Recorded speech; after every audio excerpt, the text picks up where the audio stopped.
India TV YouTube channel को subscribe करें और बेल आइकन दबाएं।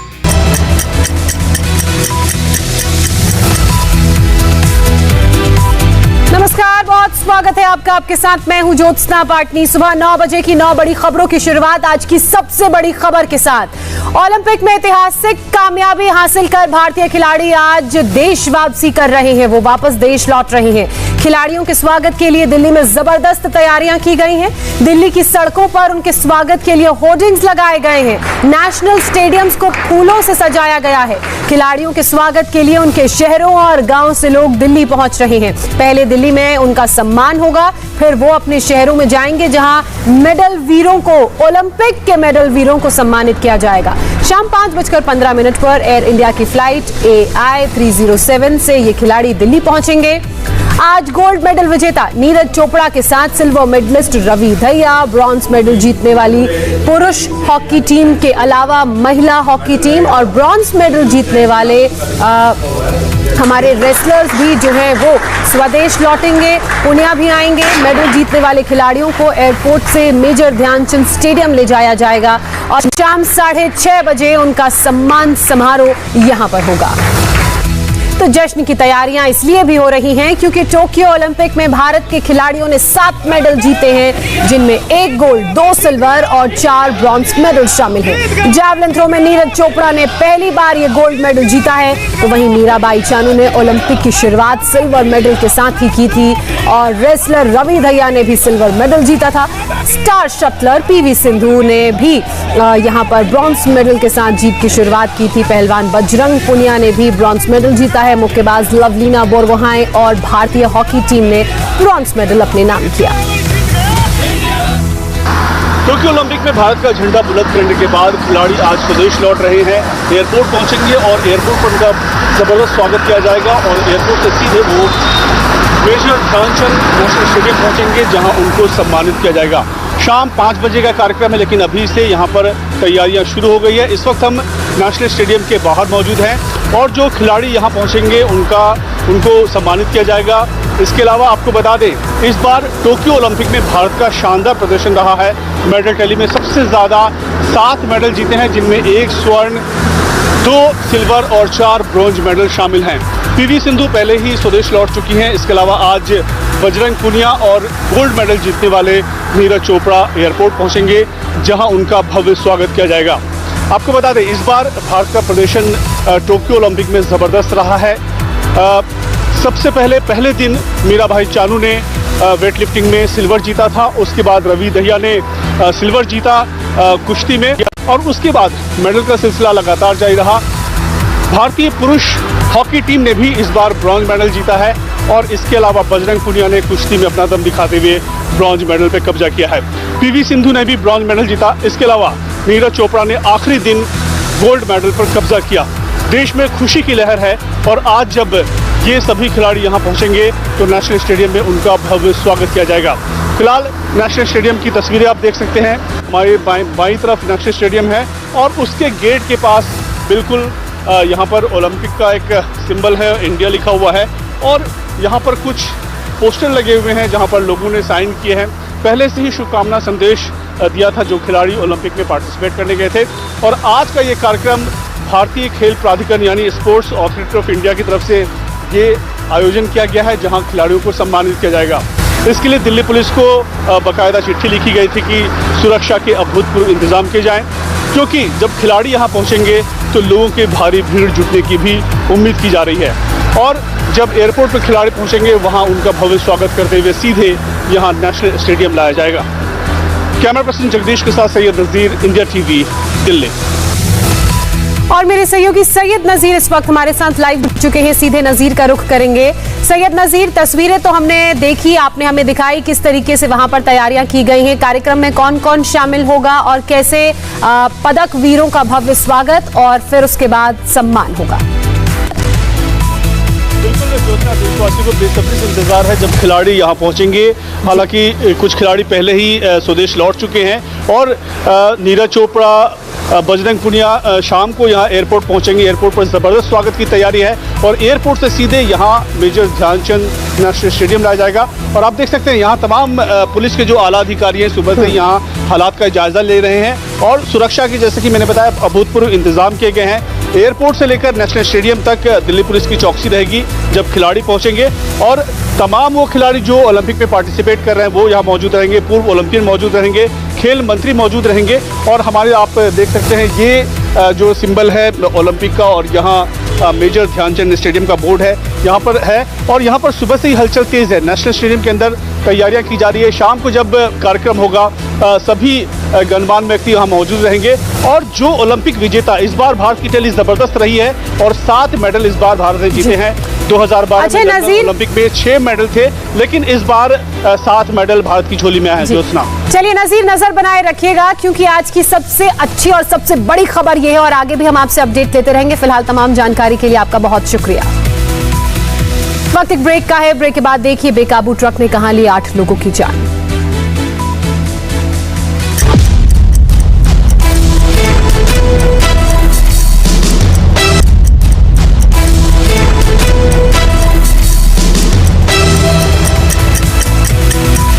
एक बड़ी खबर गुजरात के अमरेली से आ रही है, जहां एक दर्दनाक हादसे में 8 लोगों की मौत हो गई है और 4 लोग घायल हो गए हैं।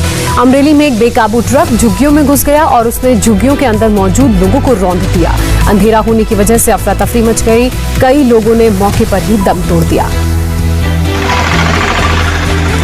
तो अमरेली की तस्वीर आप ये देख रहे हैं, जहां एक तेज रफ्तार बेकाबू ट्रक ने 8 लोगों की जान ले ली जबकि 4 लोग घायल हैं।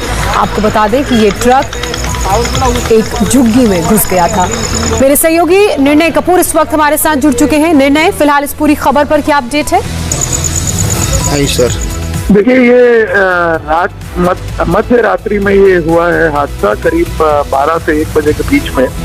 और बताया जा रहा है कि सावरकुंडला से महुआ की तरफ जा रहा था ये ट्रक और सावरकुंडला के पास बाजड़ा एक जगह है जहाँ हाईवे से जब ये पास हो रहा था ट्रक, तब इसका संतुलन बिगड़ गया और ये ट्रक जो है ये सड़क से उतर के सीधा झोपड़ी के अंदर घुस गया, झोपड़पट्टी में। और करीब 8 लोगों के मरने की खबर की पुष्टि अभी हो रही है और 4 लोग इंजर्ड बताए जा रहे हैं। ये मृत्यु का आंकड़ा बढ़ भी सकता है। जो इंजर्ड्स हैं उनको अमरेली के हॉस्पिटल में भेजा गया है इलाज के लिए और मुख्यमंत्री ने भी इस पूरे मामले पर शोक जताते हुए रिलीफ भी अनाउंस की है जो इन लोगों की मृत्यु हुई है और जो घायल हुए हैं। फिलहाल तथ्यों की जांच की जा रही है कि आखिर उसके बाद ही टेक्निकल खामी थी ट्रक में, ये सारी चीजें भी जांच की जाए। चलिए, बहुत शुक्रिया निर्णय आपका तमाम जानकारी के लिए। फिलहाल रुकेंगे एक और ब्रेक के लिए। ब्रेक के बाद देखिए महाराष्ट्र अनलॉक पर सियासी जंग कैसे हो गई शुरू।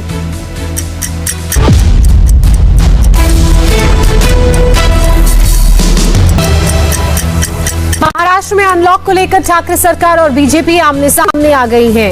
बीजेपी पूरे महाराष्ट्र में मंदिर खोलने की मांग कर रही है और इसको लेकर बीजेपी आज नासिक के त्र्यंबकेश्वर समेत राज्य के जगह जगह मंदिरों में प्रदर्शन करेगी। मंदिर खोलने की मांग पर एमएनएस भी बीजेपी के साथ आ गई है।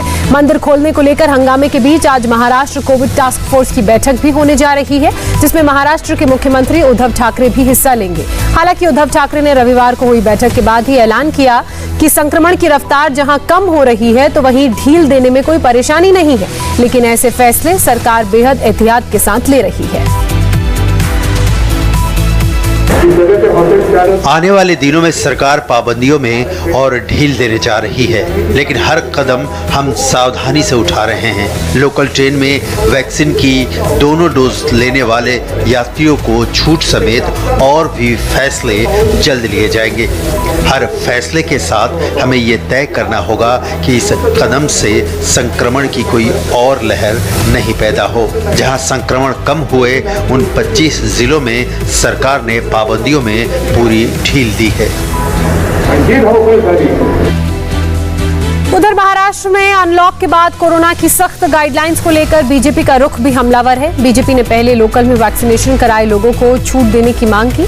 इसके लिए मुंबई में अलग अलग स्टेशंस पर प्रदर्शन भी किया गया। सरकार ने 15 अगस्त तक लोकल के पास जारी करने का ऐलान किया। अब राज्य की बात की जाए तो यहाँ मंदिर खोलने की मांग के लिए प्रदर्शन लगातार बीजेपी का जारी है। बीजेपी के नेता आज नासिक के त्र्यंबकेश्वर में प्रदर्शन करेंगे। बीजेपी की दलील है कि राज्य में शराब के ठेके खुल सकते हैं तो मंदिर पर पाबंदी क्यों है। रेल के सफर की अनुमति भी उसके लिए और इंतजार करना होगा।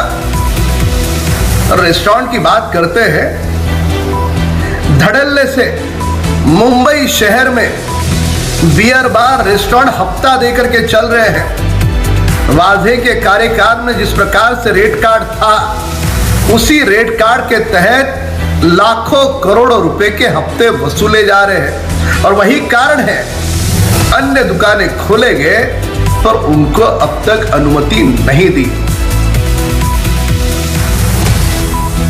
तो महाराष्ट्र के कई शहरों में बीजेपी का आज प्रदर्शन होगा और ऐसे में मेरे सहयोगी जयप्रकाश इस वक्त हमारे साथ जुड़ चुके हैं। सीधे उनका रुख करेंगे। जयप्रकाश, विपक्ष का कितना प्रेशर सरकार के ऊपर? आज तो त्र्यंबकेश्वर में भी बीजेपी का प्रदर्शन। बिल्कुल ज्योति, देखिए यहाँ पर बहुत बड़ी संख्या में साधु संत और महात्मा जुटे हुए हैं और ये सभी यहाँ पर आंदोलन कर रहे हैं, एजिटेशन कर रहे हैं। इनकी मांग है कि त्र्यंबकेश्वर मंदिर जहाँ पर अभी हम मौजूद हैं ये तुरंत खोला जाए, क्योंकि महाराष्ट्र में श्रावण महीने की शुरुआत हो गई है और इस श्रावण महीने की शुरुआत में ये मंदिर खोलने की मांग चल रही है। ये मंदिर जो है खोलने की मांग किस तरीके से यहाँ पर देखिए, महाराष्ट्र में गत 1.5 सालों से मंदिर बंद है। हिंदू धर्म पर बार बार अन्याय होते जा रहा है। इसीलिए महाराष्ट्र के मुख्यमंत्री को सद्बुद्धि दे। इस मांग को लेकर आज ये बड़ा त्र्यंबक भगवान के सामने सावन महीने का सोमवार है। त्र्यंबक भगवान को विनती कर रहा है कि महाराष्ट्र के मुख्यमंत्री उद्धव ठाकरे जी को सद्बुद्धि दे और मंदिर के कपाट जल्द से जल्द खोले जाए। मांग चल रही है। मुख्य महंत जो है यहाँ पर हमारे साथ मौजूद है। मुख्य महंत, आप बताएं महंत जी की कितने महीने से ये मंदिर बनने लगा था? मैं अखिल भारतीय अखाड़ा परिषद का कोषाध्यक्ष महंत शंकरानंद सरस्वती हूँ। मैं पिछले 1.5-2 सालों से इस भारत देश में देख रहा हूँ कि कोरोना काल चल रहा है, मगर हमने देखा ये कोरोना के चलते हुए 2021 में मार्च अप्रैल में हरिद्वार में कुंभ हो सका और अभी भी इस समय मध्य प्रदेश, उत्तर प्रदेश और राज्यों में मंदिर खुले हुए, लोग दर्शन कर रहे हैं। और हमारे यहाँ महाराष्ट्र में ये मोहरवाड़ी सरकार डुप्लीकेट कार्बन कॉपी मुख्यमंत्री उद्धव ठाकरे, जिसके पिताजी ने पूरे जीवन भर हमारे हिंदू लोगों को गुमराह किया, जिसका बेटा आज कार्बन कॉपी बन के मुख्यमंत्री बना है, कि जिसका कंट्रोलर शरद पवार, अजित पवार कर रहा है। मंदिर खुलना ही चाहिए कि लोग भूखे मर रहे हैं। और कल ही अजित पवार ने पूना खोल दिया। जब पूना इतनी बड़ी सिटी खोल सकती है और ये छोटे छोटे तीर्थ नहीं खोल सकते, ये मुख्यमंत्री है कि कौन है? ये तो लोगों का विरोधी है। इसको तो इस महाराष्ट्र में रहने का भी अधिकार नहीं है। यहाँ पर बड़ी संख्या में जो है लोग यहाँ पर आए हैं ज्योति, और जिस तरीके से बीजेपी यहाँ पर आई है, मंदिर बंद, जो शराब और जो रेस्टोरेंट है वो खुले हुए हैं, ऐसा इनका यहाँ पर कहना है। और मंदिर के गेट के बाहर जो है, मंदिर के गेट के बाहर बिल्कुल जेपी, हम देख रहे हैं कितना गुस्सा और रोष लोगों में है, खासकर मंदिर के महंत पुजारियों में। बहरहाल बहुत शुक्रिया आपका तमाम जानकारी के लिए। महाराष्ट्र में मराठा आरक्षण का मुद्दा एक बार फिर से गर्मा सकता है। मुख्यमंत्री उद्धव ठाकरे ने मराठा आरक्षण को लेकर कांग्रेस, एनसीपी और शिवसेना के वरिष्ठ नेताओं के साथ वीडियो कॉन्फ्रेंसिंग के जरिए बैठक की और कहा कि मराठा आरक्षण बहाल करने के लिए केंद्र को आरक्षण पर 50% की सीमा हटानी चाहिए। उन्होंने कहा कि इस तरह की छूट के बिना राज्यों को ओबीसी की अपनी लिस्ट तैयार करने और आरक्षण देने में मदद नहीं मिलेगी। केंद्र ने मराठा आरक्षण के मुद्दे पर इसको हल करने के लिए राज्य सरकारों को अधिकार देने संबंधी फैसला किया है। मॉनसून सत्र में इसका प्रस्ताव संसद में रखा जा सकता है। अब मांग ये की जा रही है कि आरक्षण की 50% सीमा को बढ़ाने का प्रस्ताव भी केंद्र सरकार संसद में रखे। कांग्रेस, एनसीपी और शिवसेना के सांसद इस मांग को रखेंगे। महाराष्ट्र सरकार ने आरक्षण की 50% लिमिट बढ़ाने संबंधी प्रस्ताव मॉनसून सत्र में पारित करके केंद्र को भेज दिया है।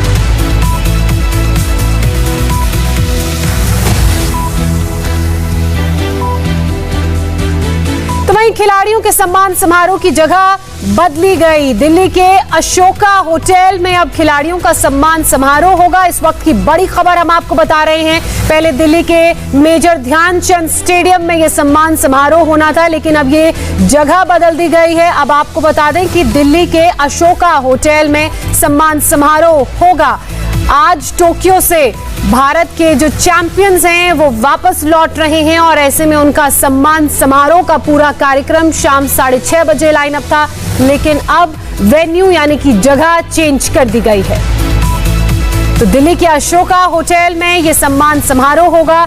आपको बता दें कि गोल्ड मेडलिस्ट नीरज चोपड़ा आज वापस आ रहे हैं टोक्यो से। उनके साथ बजरंग पुनिया, जिन्हें ब्रॉन्ज मेडल मिला है, वो भी वापस आ रहे हैं। साथ ही है पुरुष हॉकी टीम, जिन्होंने टोक्यो ओलंपिक्स में 41 साल बाद ब्रॉन्ज मेडल जीता है। इसके अलावा विमेन्स हॉकी टीम के खिलाड़ी भी वापस आ रहे हैं और आज सभी पदकवीरों का दिल्ली के मेजर ध्यानचंद स्टेडियम में सम्मान होना था, लेकिन अब वेन्यू किन्हीं कारणों की वजह से बदल दिया गया है और जो नया वेन्यू है वो है अशोका होटल, जहां पर इन खिलाड़ियों का सम्मान किया जाएगा, स्वागत किया जाएगा, हौसला अफजाई की जाएगी। क्योंकि अगर इस बार के ओलंपिक्स की बात करें तो भारत ने अब तक के अपने ओलंपिक्स में सबसे ज्यादा मेडल्स यानी कि 7 मेडल इस बार जीते हैं और कई नए रिकॉर्ड भी बनाए हैं। हॉकी में देख लीजिए, 41 साल बाद मेडल मिला है। जैवलिन थ्रो की बात करें तो ये भारत का पहला मेडल है और 125 साल बाद ट्रैक एंड फील्ड में भारत को ये पहला मेडल मिला है। इससे पहले आज तक ओलंपिक्स में किसी भी खिलाड़ी को एथलेटिक्स या ट्रैक एंड फील्ड में ये मेडल नहीं मिला है और जो खाता खुला वो भी स्वर्ण पदक के साथ। इसके अलावा जो जीत की शुरुआत है वो मीराबाई चानू ने वेट लिफ्टिंग से डे 1 ही कर दी थी। और मेरे सहयोगी नजीर इस वक्त हमारे साथ फोन लाइन पर जुड़ चुके हैं। नजीर, स्वागत के लिए, सम्मान के लिए वेन्यू बदल दिया गया है, क्यों ऐसा हुआ, क्या कारण रहे? देखिए, जो सुबह से ही यहाँ पर दिल्ली के आसमान में बादल छाए हुए, बारिश की संभावना है। दिल्ली पुलिस के आला अधिकारियों ने अभी स्टेडियम के बाहर के हालात का जायजा लिया और हालात का जायजा लेने के बाद ये फैसला किया गया कि वेन्यू, जो सम्मान समारोह का वेन्यू था पहले नेशनल स्टेडियम, उसको अब शिफ्ट अशोका होटल में किया गया है। जब खिलाड़ी एयरपोर्ट पहुंचेंगे सीधे वहां से अशोका होटल जाएंगे, जहां खिलाड़ियों को सम्मानित करेंगे।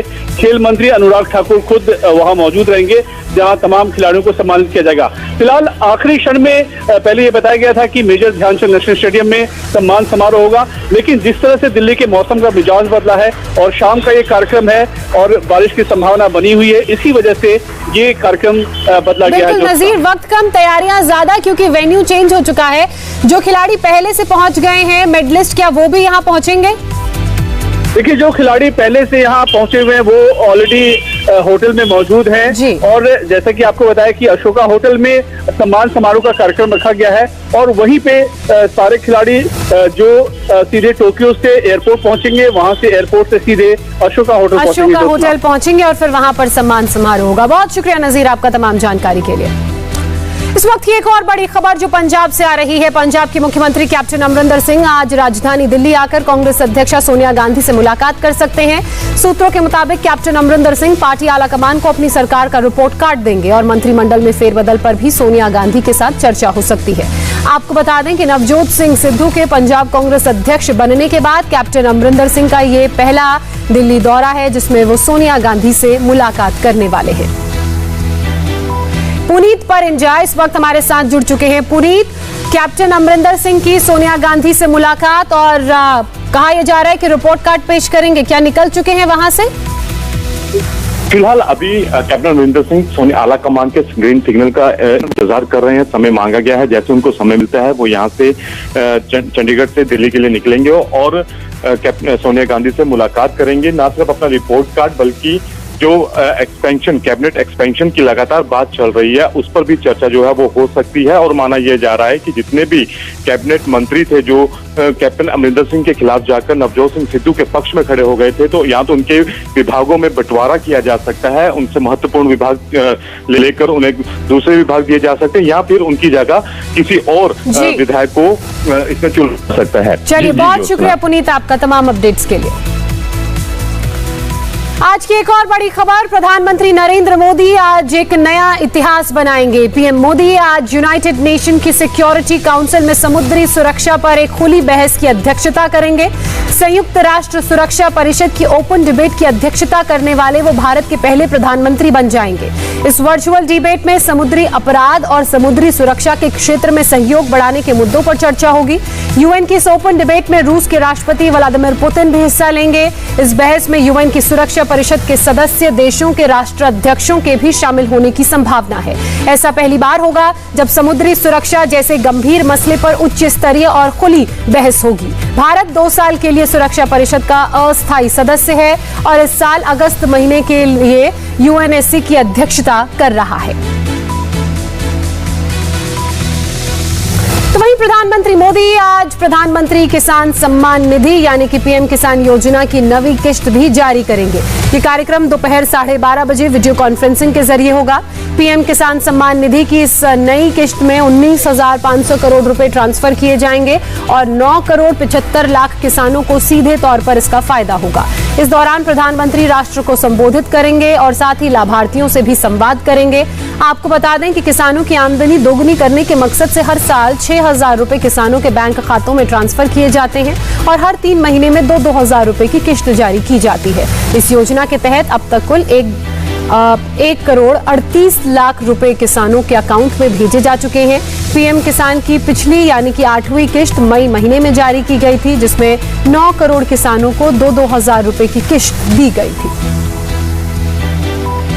पीएम मोदी ने इस बारे में ट्वीट के जरिए जानकारी दी है। पीएम ने लिखा, देश के परिश्रमी किसानों के जीवन को अधिक से अधिक आसान बनाने के लिए हमारी सरकार निरंतर कार्य कर रही है। इसी कड़ी में मुझे आज दोपहर 12:30 बजे पीएम किसान निधि सम्मान की अगली किश्त जारी करने का सौभाग्य प्राप्त होगा। इस दौरान देश भर के 9 करोड़ 75 लाख से अधिक किसानों के खातों में 19,500 करोड़ रुपए ट्रांसफर किए जाएंगे। मुझे पीएम किसान के कुछ लाभार्थियों के साथ संवाद का सुअवसर भी मिलेगा। इस योजना से जिस प्रकार हमारे किसान भाई बहनों के जीवन में सकारात्मक परिवर्तन आया है, वो अत्यंत हर्ष का विषय है। असम और मिजोरम के बीच सीमा विवाद जल्द सुलझ सकता है। दोनों राज्यों के बीच बातचीत के जरिए विवाद कम करने की कोशिश लगातार हो रही है और इसी कड़ी में आज असम के मुख्यमंत्री हिमंता बिस्वा शर्मा प्रधानमंत्री नरेंद्र मोदी से मुलाकात करने वाले हैं। इस मुलाकात के दौरान हिमंता बिस्वा शर्मा के साथ असम बीजेपी के कई सांसद भी मौजूद रहेंगे। प्रधानमंत्री से मुलाकात से पहले असम और मिजोरम की सरकारें इस बात पर सहमत हो गई हैं कि वो सीमा विवाद का समाधान बातचीत के जरिए निकालेंगे। 26 जुलाई को असम के 6 पुलिस जवानों की मिजोरम की ओर से चली गोली की वजह से जान चली गई थी। उसके बाद दोनों राज्यों के बीच विवाद को उलझ गया था, उसे सुलझाने की कोशिश की गई। प्रधानमंत्री नरेंद्र मोदी से हिमंता बिस्वा शर्मा की मुलाकात को समस्या का हल निकालने के तौर पर देखा जा रहा है। केंद्र की तरफ से पहले ही कई मौकों पर हस्तक्षेप किया जा चुका है। दोनों राज्य के मुख्यमंत्री आरोप प्रत्यारोप को छोड़ बातचीत की टेबल पर साथ आए हैं। हिमंता बिस्वा शर्मा ने इससे पहले मिजोरम के सीएम की विवाद सुलझाने के प्रति उनके रवैये की तारीफ की है। हाल ही में असम मिजोरम सरकार ने साझा बयान पर दस्तखत भी किए हैं। सहमति बनी है कि अब दोनों ही राज्य उन इलाकों में पुलिस की पेट्रोलिंग नहीं करेंगे जहां पर संघर्ष की स्थिति बनी थी और जिन्हें लेकर अभी तक विवाद सुलझा नहीं है। इसके अलावा असम सरकार की तरफ से उस एडवाइजरी को भी वापस ले लिया गया था जहां पर यात्रियों को मिजोरम न जाने की हिदायत दी गई थी। ऐसे में पिछले कुछ दिनों में विवाद भी कम हुआ और स्थिति भी सुधरती हुई नजर आई। तो पीएम मोदी से हिमंता बिस्वा शर्मा की आज मुलाकात है। विवाद का हल निकालने की कोशिश के तौर पर इस मुलाकात को देखा जा रहा है। रुकेंगे एक ब्रेक के लिए। ब्रेक के बाद देखिए राहुल गांधी का मिशन कश्मीर।